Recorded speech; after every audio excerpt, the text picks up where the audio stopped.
Eunon, de la mano de José Javier Abasolo, el aniversario de la independencia. Un libro de novela negra elaborado a través de Tropismos, una editorial desaparecida en combate en esta producción de ediciones Tempora de Salamanca, que es parte de la región leonesa, que como todo el mundo sabe tiene 3 provincias: Zamora, Salamanca y León. Es un libro que adquirí porque me llamó mucho al ojo esta portada en la librería de mi facultad de Ciencias Sociales de la UPV, cuando estaba ampliando mis estudios después de sacarme la licenciatura en Ciencias Políticas y después con un máster y los inicios del doctorado. Digamos que lo he leído varias veces a lo largo de mi vida, desde ese año 2006 hasta ahora que estamos ¿en qué año estamos? 2021. Sí, 15 años han pasado. Qué cosas en estas 326 páginas. Un libro muy interesante porque vamos a leer los 3 párrafos del pequeño resumen que hay aquí atrás, que explican cuáles son las tramas que vamos a ver en esta novela, que recomiendo vivamente.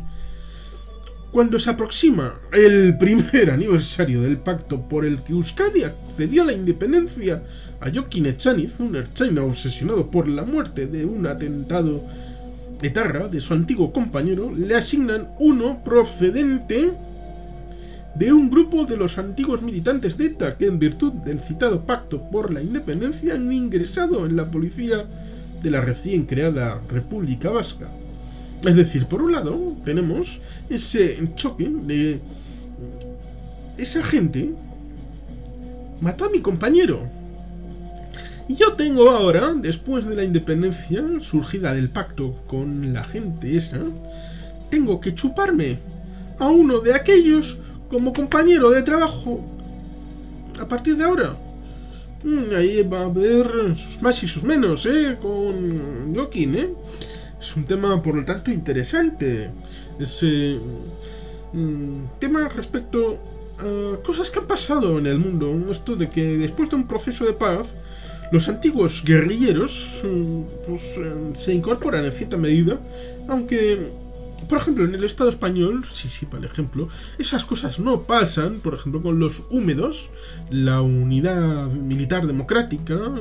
finales de los años 70. Bueno, finales de los años 70 es cuando surgió el tema, después de haber tenido su relativa influencia en los tiempos cercanos a la Revolución de los Claveles, cuando había un cierto temor de que esa penetración de esos perfiles en el ejército portugués, que después de la canción Grándola Vila Morena, que sonó en abril del 74 y que provocó la salida de los militares y que fue un golpe incruento con aquellas flores metidas en los fusiles de los soldados, es decir, la cosa salió relativamente bien para el fin de la dictadura. Pero los militares demócratas en el Estado español no tuvieron la misma suerte, porque cuando se produjo la muerte de Franco, la transición, los propios militares y los grados no querían la integración de todos esos que habían sido purgados por ser miembros de los húmedos, es decir, de la unidad esta militar de demócratas dentro del ejército, un grupo clandestino que querían la instauración de la democracia desde el punto de vista castrense. Con lo cual, ya la propia experiencia del Estado español nos indica una cosa, pero la relación de los conflictos de otros países nos indica la contraria, con lo cual es plausible lo que nos propone el autor. Segundo párrafo. Pese a los recelos y tensiones que surgirán entre los dos, el brutal asesinato de una mujer, un caso aparentemente sencillo en el que todos los indicios apuntan como culpable al marido de la víctima, les obligará a trabajar codo con codo y a sospechar que las cosas quizás sean más complicadas de lo que parecen. y que detrás de esa muerte hay unos intereses ocultos que los dos policías, pese a su mutua enemistad, son los únicos realmente interesados en desvelar. Aquí hay un tema interesante y que entonces no estaba tan metido en la psique colectiva, pero ahora sí lo está, que es el tema de los feminicidios, los asesinatos de las mujeres por ser mujeres. Probablemente si los hubiera escrito otra persona y en el momento actual este libro y este hecho en concreto tendría otro significante y otra profundidad, pero bueno, está escrito en el año 2006 y está escrito por estas circunstancias que estamos hablando. Pero dejando de lado que sea el asesinato de una mujer y que, como siempre, tradicionalmente, ¿quién vas a pensar que es el asesino de esa mujer? Bueno, dejando de lado que pueda ser su propia mujer, porque puede haber violencia intrafamiliar de género entre dos mujeres, es decir, una pareja lésbica, lo mismo que dentro de una pareja homosexual puede haber un hombre que acabe maltratando y asesinando a otro hombre, a su querido marido. Pues dentro del esquema heteropatriarcal, pues pongamos que lo más sencillo y lo más barato, es decir, el asesino es el marido, haya pruebas o no haya. Con lo cual es una causa aparentemente sencilla y claro, el que quiera ocultar el asesinato dando esa pantalla sabe que es altamente probable. Pero claro, siempre hay la posibilidad de unos investigadores avezados con un sexto sentido y una capacidad de análisis que les permite ver lo que la gente no quiere que vea y pueden ver que hay gato encerrado dentro de esta propuesta de crimen en el escenario, en las pruebas y todo aquello, y aunque sea realmente difícil, pues se empeñan en cubrir su profesionalidad con los mayores ribetes de clasicismo dentro del género y de gran honorabilidad para los responsables del criterio ético. Y por lo tanto vamos al tercer párrafo, que es: mientras tanto, y como telón de fondo de su investigación, la extraña aparición de un nuevo grupo terrorista, cuyo fin es devolver a la recién independizada Euskadi al seno de la madre patria, y que atenta preferentemente contra los nuevos policías procedentes de la antigua ETA. Amenazará con complicar aún más las difíciles relaciones entre los dos compañeros. Es decir, una especie de GAL, pero con elementos selectivos para los elementos que han sido incorporados mediante el acuerdo a las fuerzas del orden de la Euskadi independiente.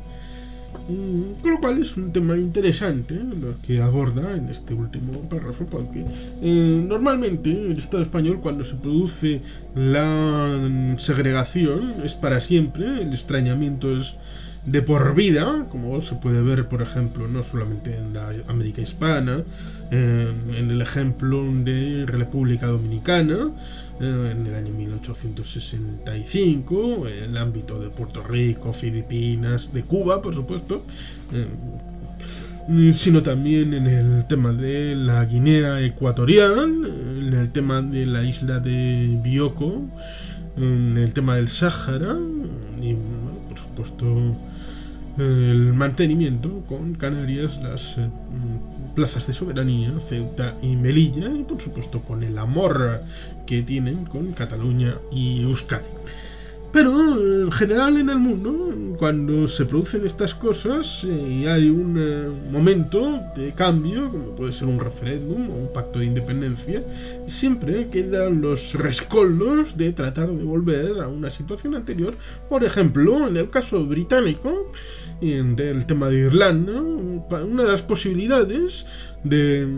vi en mis investigaciones de ratón de biblioteca, en la biblioteca central de la Universidad del País Vasco, fue un libro en el que una de las propuestas para solucionar el problema irlandés era mantener la incorporación de vuelta de la República de Irlanda para